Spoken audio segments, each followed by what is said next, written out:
Good afternoon, ladies and gentlemen, and welcome to the SANTHERA Pharmaceuticals half-year results investor presentation. Throughout this meeting, attendees online will be in listen-only mode. Questions are encouraged. They can be submitted at any time via the Q&A tab that's just situated on the right-hand corner of your screen. Please just simply type in your questions and press send. The company may not be in a position to answer every question it receives during the meeting itself. However, the company can review all questions submitted today and will publish those responses where it's appropriate to do so. Before we begin, we would just like to submit the following poll, and if you could give that your kind attention, I'm sure the company would be most grateful. And I would now like to hand you over to the team from SANTHERA Pharmaceuticals. Catherine, Shabir, good afternoon. Good afternoon, everyone, and welcome again to the interim results for the 6 months ending the 30th of June 2025. Giving the presentation today is myself, Catherine Isted, the CFO, as well as our Chief Medical Officer, Dr. Shabir Hassan. Unfortunately, our CEO, Dario Eklund, cannot be with us today as he's actually had a recent operation on his shoulder, but he will be back with us shortly. As was said in the introduction, there will be an opportunity to ask questions at the end of the presentation, so please add these into the box as we go along.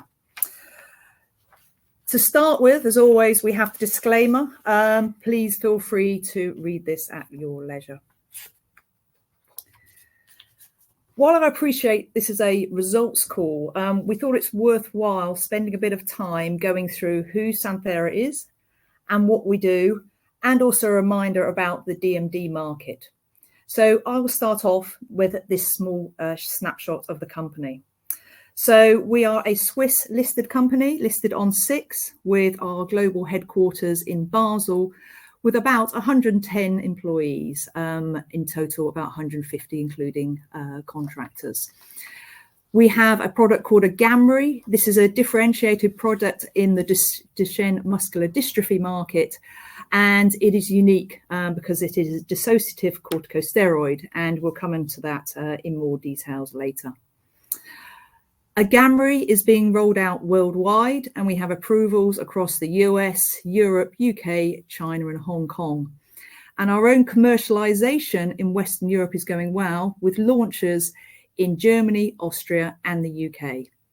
We've also had a good launch in the US from our partner Catalyst. In terms of financing, as we announced this morning, we have a new financing for 20 million Swiss francs. This means that we have a runway through to cash flow break even by the mid-2026, and our cash at the end of June 2025 was 18.4 million. I'll now hand over to Shabir to go through a bit more details about the DMD market. Thank you, Catherine. Just for those of you who may not be familiar with Duchenne muscular dystrophy, I'm just going to give you a very brief overview and then go into a little bit more detail about the value proposition and why we have such confidence with vamorolone. Duchenne is a lifelong neuromuscular disorder characterized by progressive loss of muscle strength and function. These are the main characteristic features. The thing to understand about it is that currently there is no cure. It's such a large gene with so many mutations that current technologies just will not afford a cure. At best, you could try to moderate the disease to be a little bit milder, and that's really the aim of most of the therapies coming to market.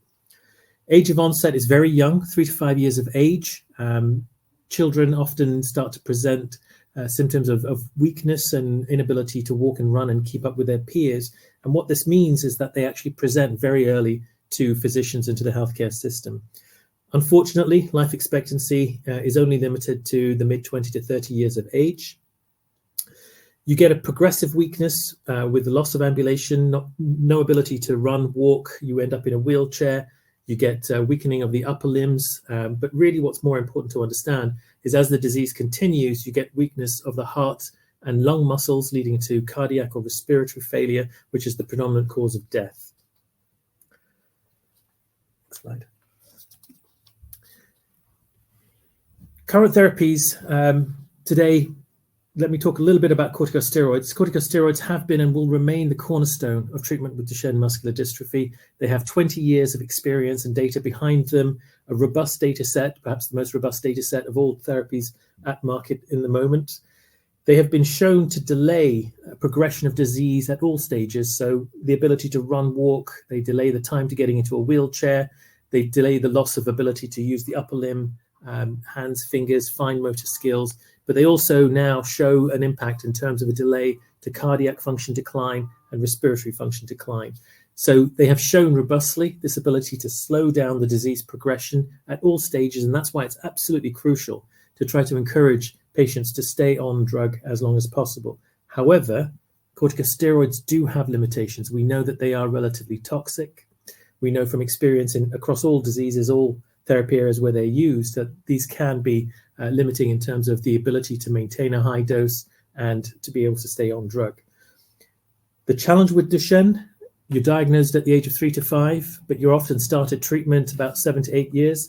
And this is because of the toxicity. When you give steroids to children at such a young age, you're impacting really important periods of growth and bone formation and behavior.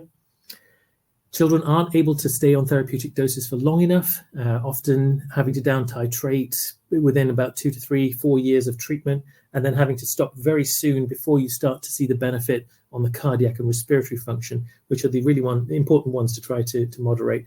And of course, they stop very quickly. This is a graph depicting what I think is a very nice way to show the key challenge in terms of how physicians try to keep patients on steroid treatment. If you are to stay on maximum therapeutic dose, over time, the toxicity accumulates. When you start steroids, early you see behavioral change and weight gain, which is common to all steroids. As you stay on drug beyond 2 to 3 years, you start to see an impact on growth, vertebral fractures, long bone fractures, ophthalmological conditions, eye conditions, and then eventually hypertension and insulin and diabetes. And so really, with the pivotal data that we had some years ago, we were only able to demonstrate the benefits in the short term, the behavior and weight gain. We showed some data showing that we didn't impair growth. But now, of course, the focus is on the longer term data. Agamree, just in summary, is a dissociative corticosteroid. It's the first dissociative corticosteroid to be approved. We've demonstrated that we have the anti-inflammatory effects associated with corticosteroid treatment. In the short-term data, we were able to show that we don't impede growth, that we don't have a negative effect in terms of bone health, and that's both bone biomarkers, but some early data on bone density.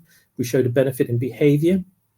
Now, of course, we're focusing on the longer-term data. We've got children who've been on treatment 5 to 7 years, and we're currently analyzing these data and hope to make an announcement somewhere in Q4 about the longer-term effects and some of the more deleterious side effects. But in essence, because this treatment is tolerated better and the side effect profile doesn't really impact children of a very young age, and this is growth, osteoporosis, and bone fractures, we see Agamree being adopted earlier in terms of the treatment algorithm. We see patients are maintaining a higher dose for longer, and some of that evidence will be coming out with the data announced in Q4. And of course, we see patients are able to maintain treatment for longer than when we compare them to natural history. What makes DMD very attractive, of course, is it's one of the larger of the rare diseases. There are around 300 individuals affected globally. Of those in North America and Europe, 90% are diagnosed because the symptoms are very obvious and parents report readily to healthcare systems. The steroid utilization varies, and that's an opportunity for us to, of course, expand segments where current usage may not be as much. North America and some countries in Europe have a very good standard of care, but there are opportunities in some other European countries where steroid use could be improved. Patients and parents, of course, are often treated within specialized treatment centers. And that's an advantage for a rare disease, but also a small company to be efficient, to be able to commercialize this product. And of course, physicians have been using this drug for decades, so they're very familiar with it. There's nothing very different about vamorolone that it can't be adopted immediately into corticosteroid guidelines. In fact, we're now seeing guidelines clearly adopting a position for vamorolone, which is encouraging, and we'll continue to work with the community to educate them on that. With that, Catherine, I hand back to you. Thank you, Shabir.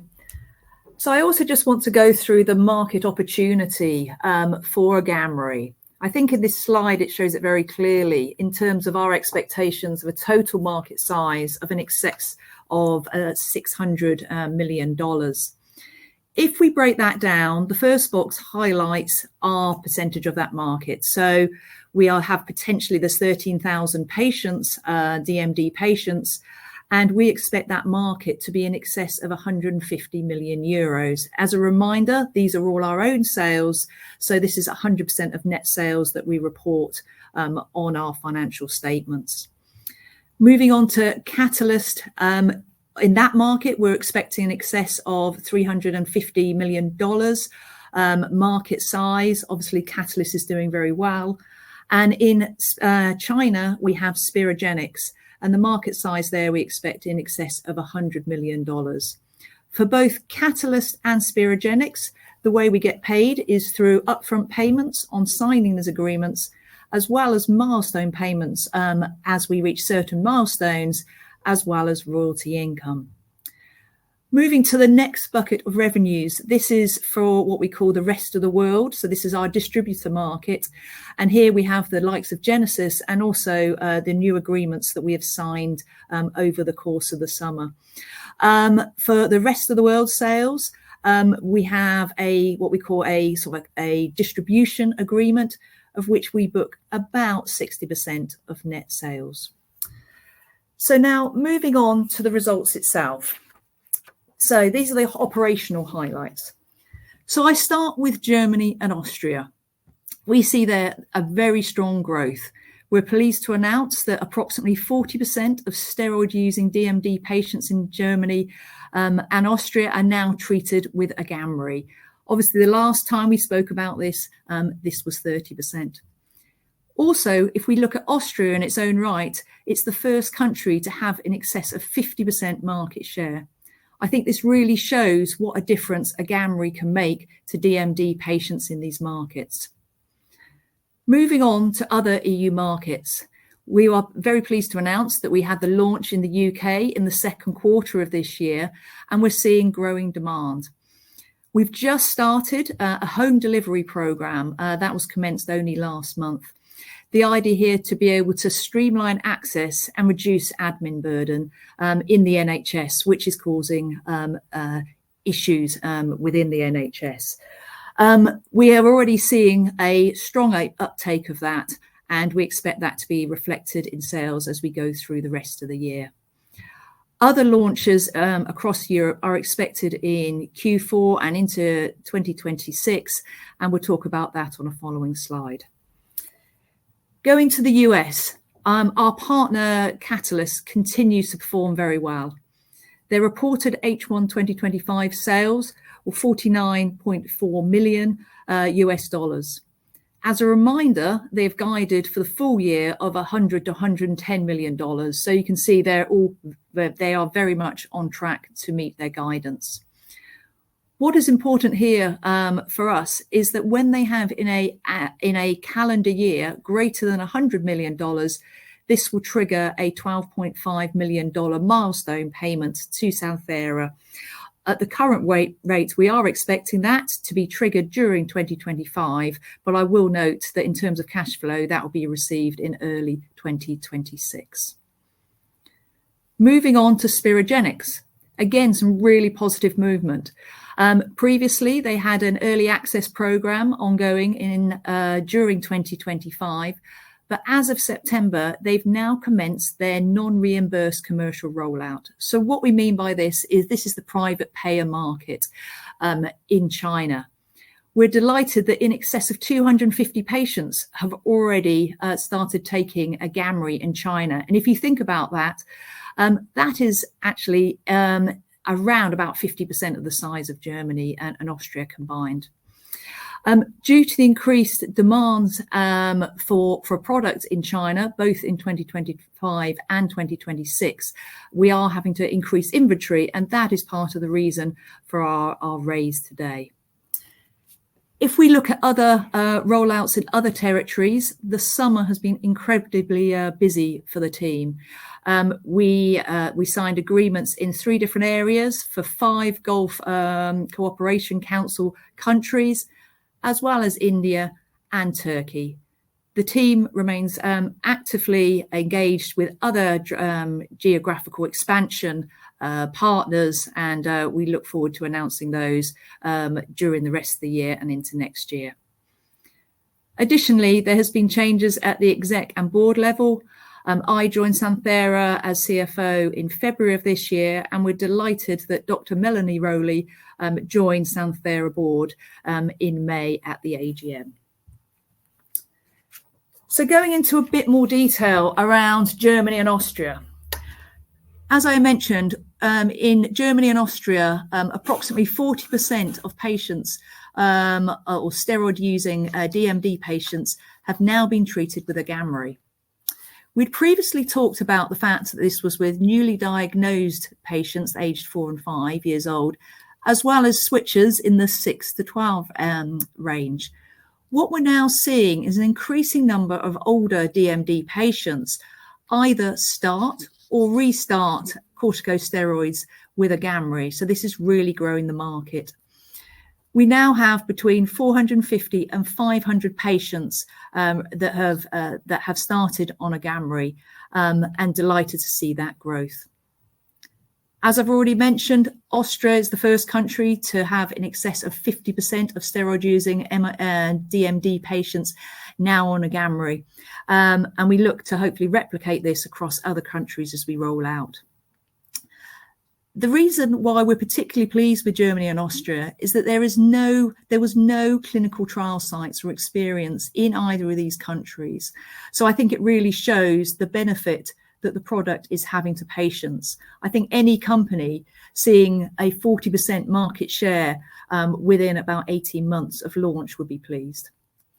We've talked about previously about the price. We have a good price of just over 3.6 thousand euros, and Germany, as you'd imagine, is a reference country for many other markets.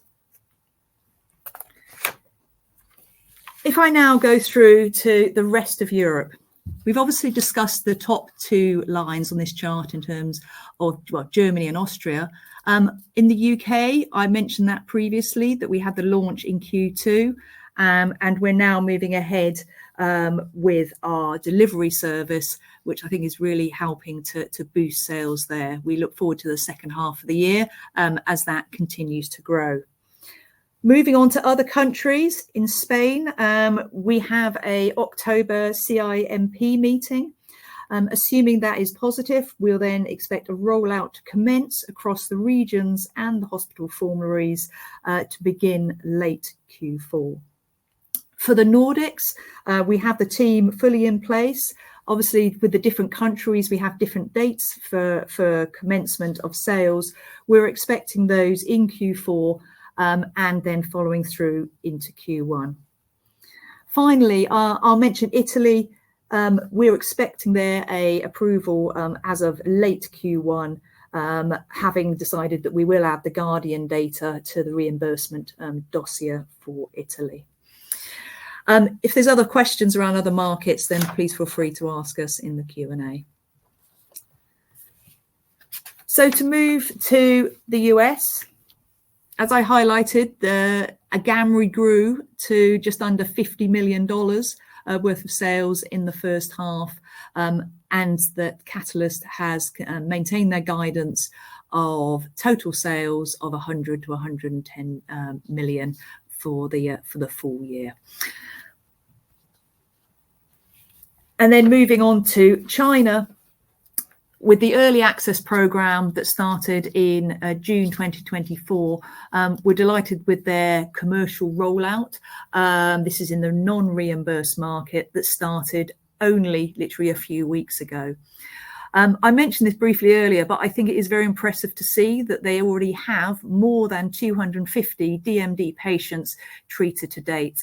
And I think this shows the size of the market, even in the non-reimbursed market, in what is effectively a very short period of time. Over the last few months, we've seen increasing demand, not for product that we need to manufacture, not only for 2025, but 2026. And hence, Santhera has needed to bring forward our inventory plans to service not only this market, but also the US. So now moving to the financial highlights for the year. So total revenues were 24 million. This was a 70% growth on the prior year and driven by strong product sales in our launch markets, as well as strong royalties and product supply revenues.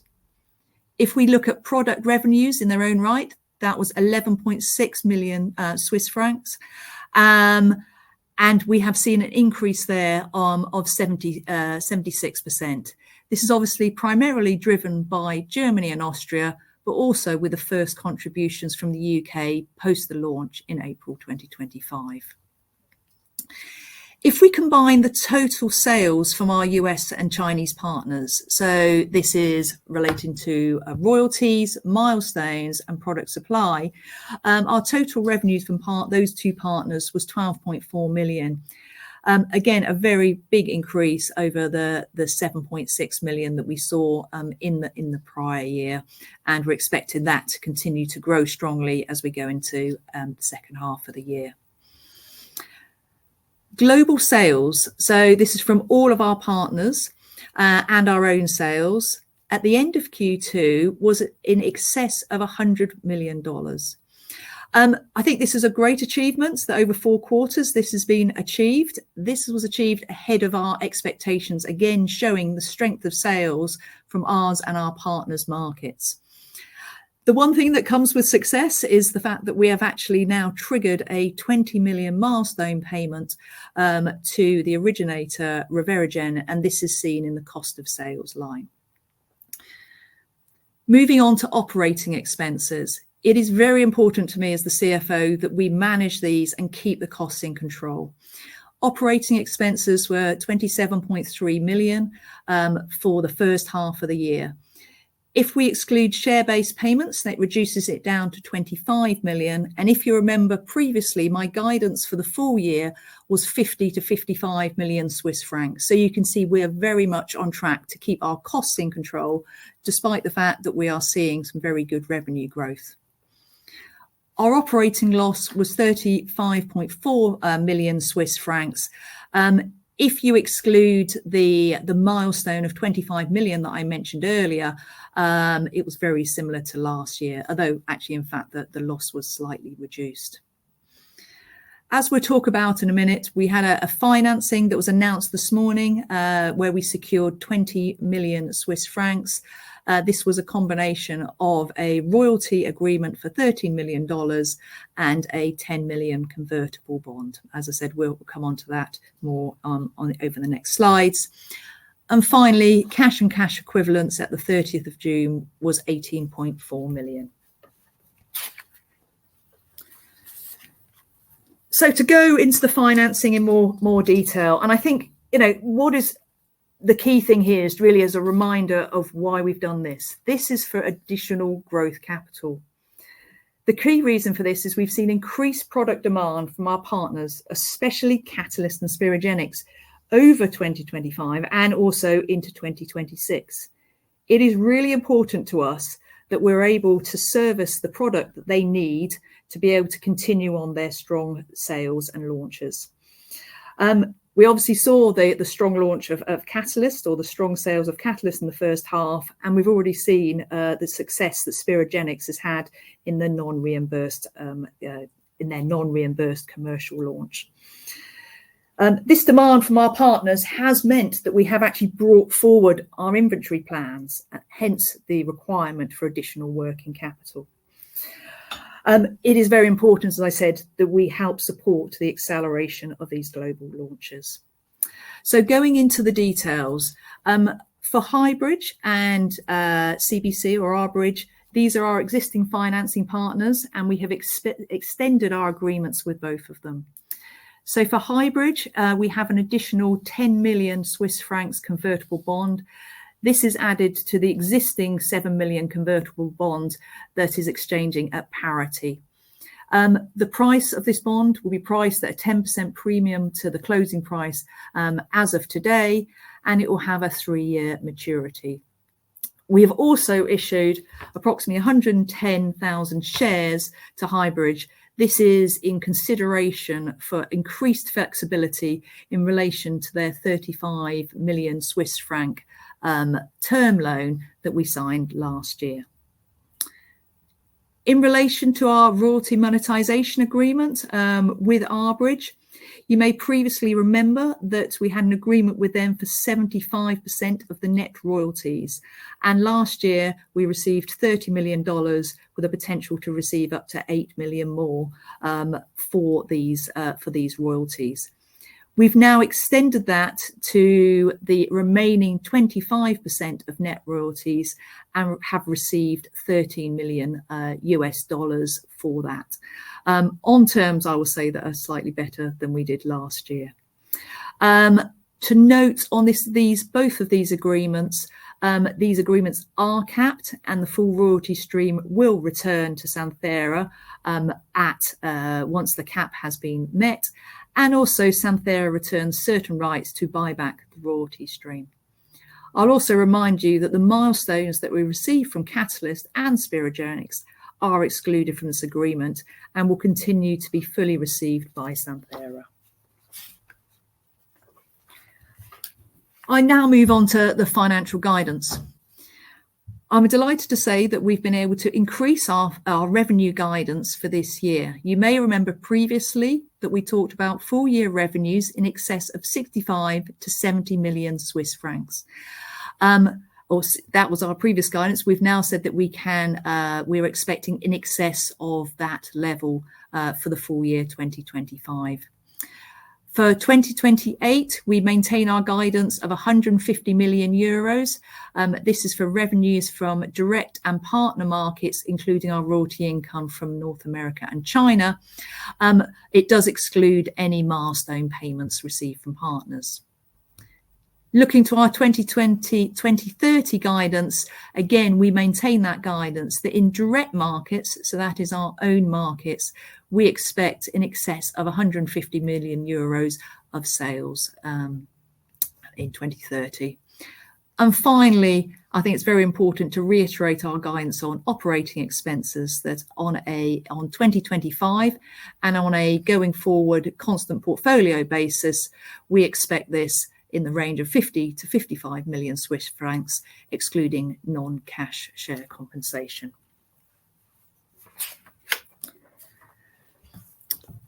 Moving on to strategy, and for those of you at the Capital Markets Day, you would have seen this before, but I think it's helpful to reiterate our strategy over the coming years. Obviously, the key focus for this year and into next year is that continued rollout across Europe. And we're working hard to increase the number of geographies where Agamree is available for DMD patients. We'll also increase our expansion geographically beyond Europe through distribution partners and continue to work to sign up more distribution partners. The next stage of development is really around how do we maximize our infrastructure that we have here. I call it operational efficiency. We have a head office here in Pratteln in Switzerland, and we are servicing one product. It makes complete sense to add in a second product in the rare or orphan disease space. That way, with very minimal incremental costs, we can really leverage the marketing and sales team as well as the in-house infrastructure that we have here. Looking to additional indications, our partners are working on additional indications. We've said that we won't currently be funding any new indications. However, as our partners progress, we have opt-in rights and we'll be discussing with them at that time, obviously assuming positive data, if we will look to opt-in. And finally, just to go back to a summary of the company. We have a differentiated product in Agamree with worldwide rights.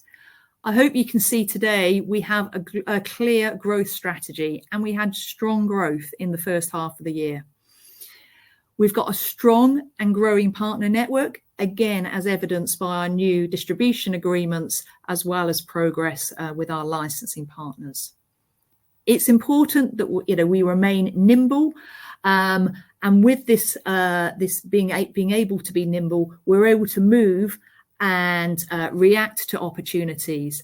And hopefully we'll be able to announce something during 2026 in terms of additional products that we'd look to license in. And finally, to note, we are funded to cash flow break even. With that, I'd like to move to the Q&A. So just ahead of that, if I can maybe remind you, if there's any more questions, if you could please ask them in the chat. Right, I will start here. I'm going to read them out, and then between myself and Shabir will answer them. Just a moment. On there, right. So the first question is, how is the rollout of AGAMREE in Europe and rest of the world progressing, including pricing, reimbursement, and hiring of staff? Do you see German and UK pricing and reimbursement support decisions in other countries? So I think the first part of that question, in terms of rollout across Europe and the rest of the world, I think that's very clear. We are seeing very good growth in our own markets as well as partner markets. We've maintained a good pricing as well. You saw the pricing in Germany. And in terms of reimbursement, we're moving ahead in terms of new markets to get the right price for AGAMREE as we roll that out in the remaining countries in Europe. In terms of hiring of staff, we have had no problem hiring staff. In the end, I think if you have a good product, when people can really see that you have something that is differentiated, people want to work for you as a company. And obviously, we are hiring people as we increase our commercial presence. The second part of that question, asking about German and UK pricing reimbursement, does that support other countries? Well, in terms of the German pricing, absolutely. Many countries use that as a reference pricing. In the UK, it's more around NICE approval. As a reminder, and as a native Brit, to actually get NICE approval and recommendation is incredibly difficult. So that is very positive that we have that. So the combination of the German pricing and the NICE recommendation absolutely is positive in terms of decisions in other countries. So moving on to the second question, what is the reason for your full year 2025 revenue expecting to exceed the previous guidance range? Well, I think you can see, obviously, we've got good growth in our own direct markets. China has only just started to be launched in September. So obviously good growth there, as well as the annualization impact of the US. So across all of those areas, we actually expect H2 to be far stronger than H1. In addition, as I mentioned earlier in the presentation, assuming that Catalyst does reach that 100 million sales milestone by the end of the year, we would have an extra 12.5 million of sales milestone that would be recognised in 2025. I hope that answers the question. Moving on to the third question, are the terms of the new Arbridge royalty monetization agreement of $13 million at similar terms as the earlier agreement or better? Now, we've never given exact details on this. However, I will say that we have agreed better terms, not only on the cap, but also on the coupon rate.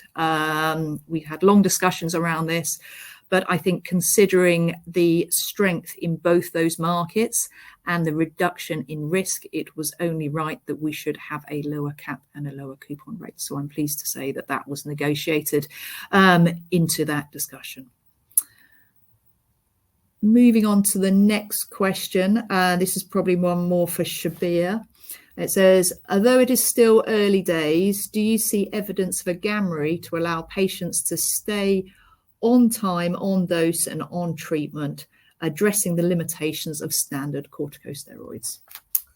The answer to that, Catherine, is yes. We're seeing evidence, and this is something you pointed out to when we discussed Germany, that the drug is being used across all segments in terms of age. So specifically, we're seeing new starters grow and tolerate treatment well. We're seeing patients now who are on other corticosteroids switching to AGAMREE, and those who are either discontinuing or down titrating also adopting AGAMREE.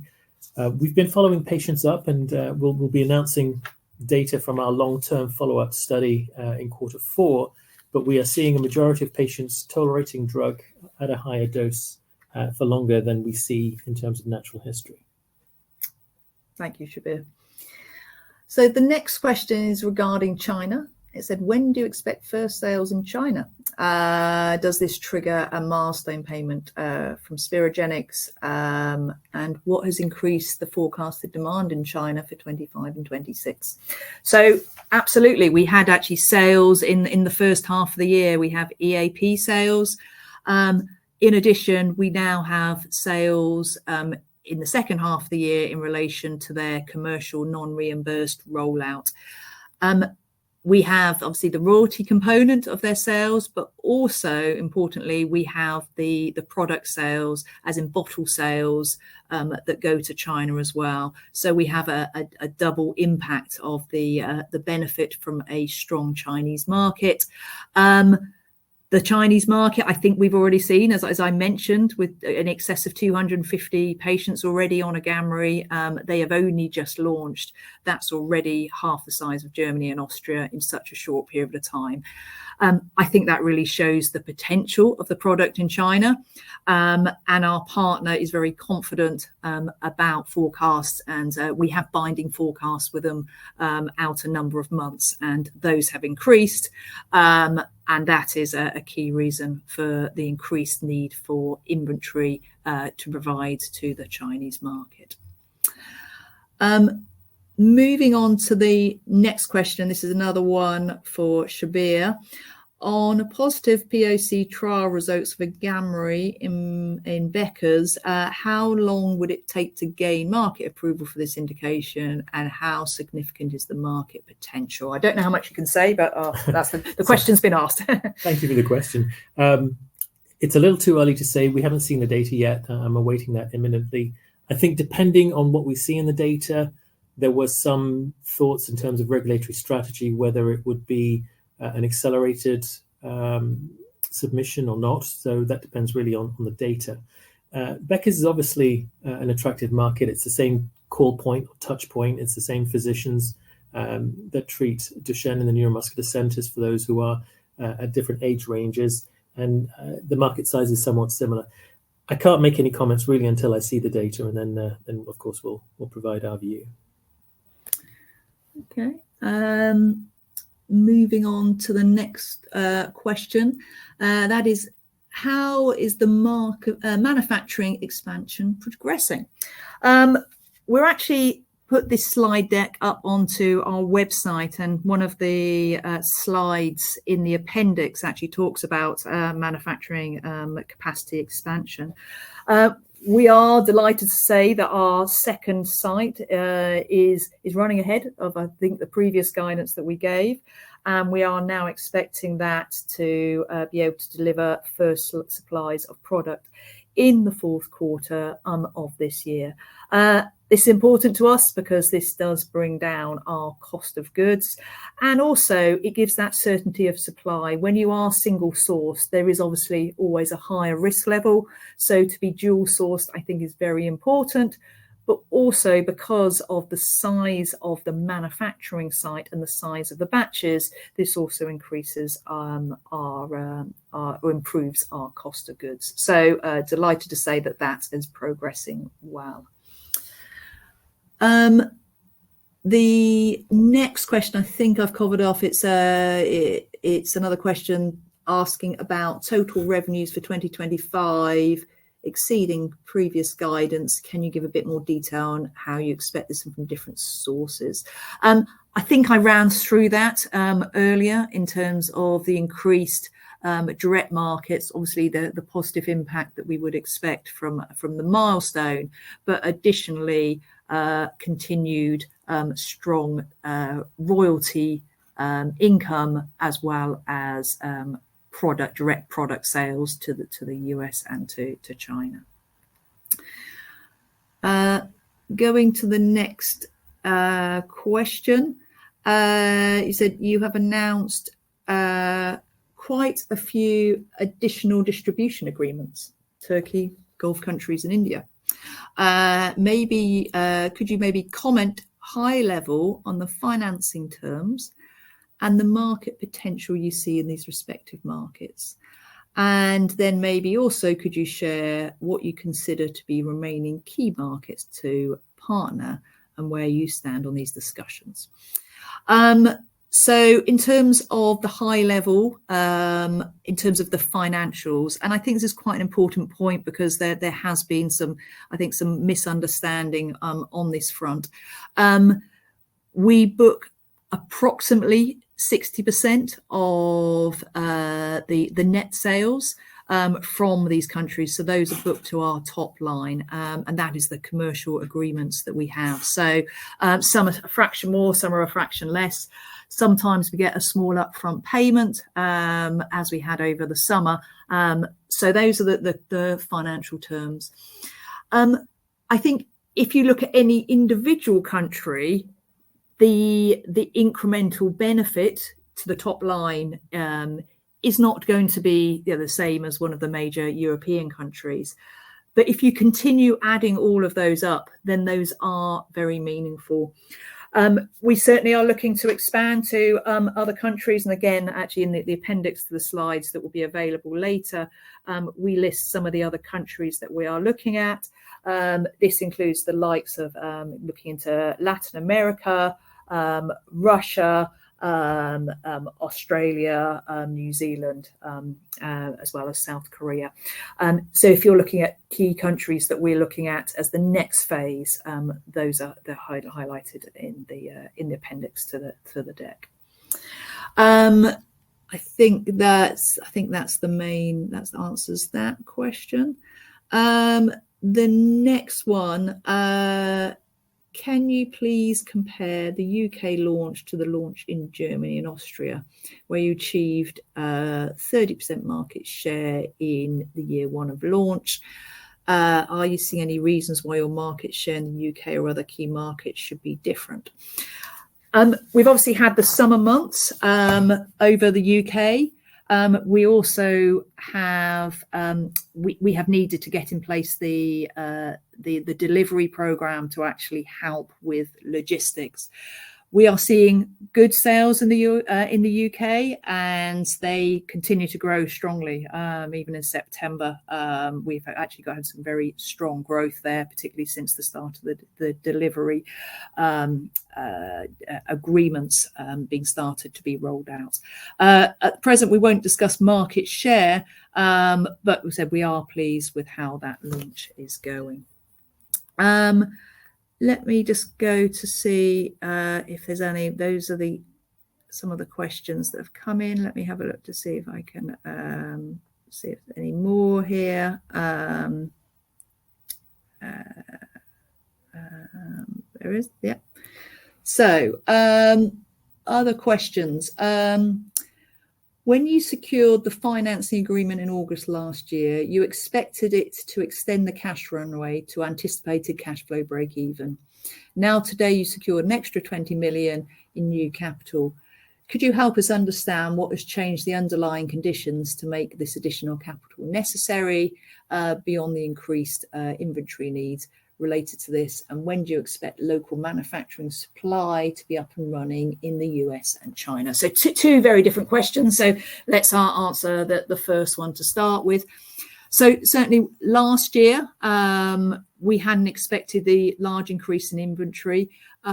This is a major factor, particularly in China. From the time frame of when we actually have to put our first binding forecast in to when it's actually made is about 16 months. So it is a long period of time.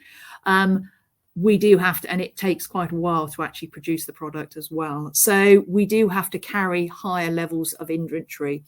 I think it's important that we have flexibility to be able to help our partners and really help with their growth as they continue to expand AGAMREE sales. In terms of US and China, the US is progressing ahead with manufacturing. This happened before any of the Trump's discussions. However, that won't be online and producing product into some point into probably the second half of next year. That's probably more of a question for Catalyst to firm up the exact timings. For China, that will still be a number of years away in terms of them being able to manufacture themselves, although I know that's very key to them because that helps extend their patent life.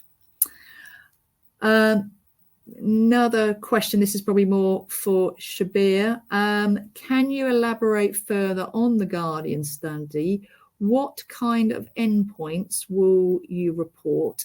And if positive, how do you expect it will impact uptake in existing markets and help in reimbursement pricing discussions with regulators?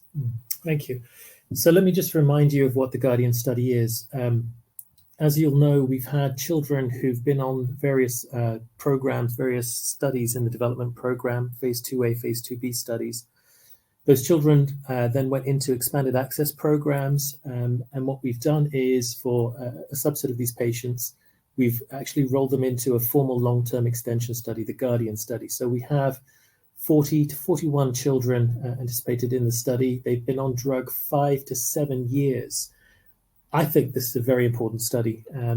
If you remember, being on a steroid at high dose, the toxicity accumulates. So what we've been able to show so far has really been based on short-term outcomes from the pivotal study. The Guardian study will be the first time we see what I believe is the true value of vamorolone. We have two objectives. One is to show that we maintain efficacy and that vamorolone is comparable to standard of care corticosteroids in terms of outcomes. We want to show that children remain mobile for longer. There's a delay in loss of ambulation. And secondly, we really want to start to differentiate on important safety outcome measures. So rather than looking at just bone biomarkers, we'll be looking at actual bone fractures, hard clinical outcome measures. We have a measure of eye health, ophthalmological assessments of cataracts and glaucoma. We're looking at bone age. We're looking at delay in puberty, which is common with corticosteroids, especially with boys who are now in the Guardian study coming up to the age of about 11 to 12, entering into puberty. And of course, we're looking generally across a number of safety outcome measures. These data are very important. Physicians are currently using AGAMREE in all segments and ages as experience accumulates, but predominantly in the younger age group. With these data, I believe it will give physicians the confidence to switch away from current standard of care corticosteroids. Having confidence that the efficacy has been maintained for 5 to 7 years will be very important in that switch decision. And so I believe it will have a very positive impact. Of course, in terms of safety differentiation, if we can show hard clinical outcome measures in addition to consistency across several earlier studies in both biomarkers and x-rays, again, it gives confidence to the market that the safety differentiation really is a key value driver of vamorolone. In terms of reimbursement pricing discussions, where we are able to use these, of course, I think it will have a positive outcome. And I look forward to the data being announced very soon. Okay. Thank you, Shabir. I'm going to answer one of the questions now. There's several that are along this theme around how to explain the weak share price performance and commenting that we're not looking after the interest of shareholders. I think the most important thing is to have growth in this company. We need to support not only our markets, but also our markets of our partners. So if that needs us to increase our inventory levels to help do that, then I think that's important for the long-term growth, because in the end, we want to see more sales of AGAMREE around the world. In terms of share price performance, I mean, I tend to not look at it day to day. you need to look over at the longer term. If I go back to this time last year, the share price has increased 35%. I think most people would be very happy with that. And I appreciate today that there has been a dip in the share price. I am hoping that after this call, people will have a better understanding of our excitement for the rest of 2025 and into 2026, and why we're increasing our sales guidance on the back of that confidence. So I hope that sort of answers the question. We are looking at the long term. We don't look at day-to-day movements, and we've had some very good growth over the last year, and that's what we'd look to have over the coming 12 months too. Another question is, why do you not see an increase in sales from 2028 to 2030? I'm actually just going to go back to that slide if it's going to allow me to. It's actually two different definitions. So what we say for 2028 is basically all revenues excluding milestone payments. So milestones, they can be lumpy. They could fall one side of a year or the other side of the year. If you think of the remaining part of that sales, so that's our own sales or partner market sales or royalty income, this is the underlying revenues for the company. And we're saying that they will reach 150 million by 2028. By the time we get to 2030, what we said is we're just going to take only our portion. So that is just purely those European sales, our direct market sales in Europe. So if you remember back to the earlier slide, when we talked about we expect the European market to be in excess of 150 million euros by 2030, that's that figure there. So by 2030, we'll have not only 150 million euros of sales. We'll then have the royalty streams in relation to our Chinese and US partners, which obviously by which stage could be very, very sizable, in addition to our distribution partners. And as you can see, we've been rolling those out as well. So by 2030, yes, we would expect sales far in excess of 150 million euros if you're looking at all sources of revenue streams. And I think we're nearly on to the final question here now. So there is a question saying, how much do you believe the market for AGAMREE will grow as DMD patients who have stopped taking other products return to take AGAMREE? So I think that's probably more one for you, Shabir. Yeah, so let's talk about unmet need first, because that'll give you an idea both of the urgency, but also of the opportunity. So those who tend to stop treatment, corticosteroids or others, tend to be in the older age segments. Now, remember, there are very few options for children who are in the older age segments. You'll know from the gene therapy stories and Elevidys that it's unlikely that gene therapy will be a suitable treatment for those who are older, which remains then the only option you have are corticosteroids and potentially givinostat in the marketplace. So a lot of adult neuromuscular physicians that I speak to are, quite frankly, absolutely desperate. They have nothing really to treat older kids, whether they've stopped other treatments or wish to restart corticosteroids. Remember, the leading cause of death in Duchenne isn't going into a wheelchair, isn't having weak arms or legs. It's the cardiorespiratory failure that kills you and prematurely kills you. Now, steroids have been shown to actually also delay time to onset of cardiac and respiratory failure. So they are a very important treatment option with the evidence base already established. And I'm hearing very positive sentiments from adult neurologists for people who want to come back to corticosteroids, that AGAMREE is a very valuable and suitable option. It's really based on an unmet need where we believe the drive and growth opportunity will be. Thank you, Shabir. With that, I will hand back to the operator. Perfect. Catherine, Shabir, if I may just jump back in there, and thank you very much indeed for your presentation, for being so generous of your time then, addressing all of those questions that came in this afternoon. And of course, if there are any further questions that come through, we'll make these available to you immediately after the presentation has ended. But Catherine, perhaps before really now just looking to redirect those on the call to provide you with their feedback, which I know is particularly important to yourself and to the company, if I could please just ask you for a few closing comments just to wrap up with, that'd be great. Thank you. First, I want to say thank you again for your time today to hear about Santhera and our results over the first half of 2025. I hope you can see here, the impact that we're having from having a differentiated product in the DMD market.